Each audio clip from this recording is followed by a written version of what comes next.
জুনুন মিশরি রাদিয়াল্লাহু নামে একজন বুজুর্গ একবার একটি জাহাজে ভ্রমণ করছিলেন। ওই জাহাজের মধ্যে এক বাদশাহ ছিল। হঠাৎ সে বাদশাহের একটি হীরার আংটি হারিয়ে গেল। তখন জাহাজের সমস্ত লোকেরা আংটির ব্যাপারে অন্যায়ভাবে ওই বুজুর্গ সন্দেহ করতে লাগলো। বুজুর্গ তখন নিজেকে সম্পূর্ণ নির্দোষ বলে দাবি করলেন, কিন্তু কেউ তা মেনে নিল না।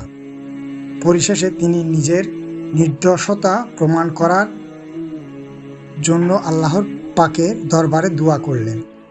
ফলে একটি মাস সে হারানো আংটি নিজের মুখে নিয়ে মাথা জাগালো। এভাবে সে হারানো আংটি পাওয়া গেল এবং ওই বুজুর্গ নির্দোষ বলে প্রমাণিত হলেন। এজন্য ওই দিন থেকে বুজুর্গ উপাধি হলো জুনুন। মোরাল অফ দ্য স্টোরি কি? আল্লাহর খাঁটি ও প্রিয় বান্দা হলে এভাবেই মহান আল্লাহ তাআলা তাকে সাহায্য করেন।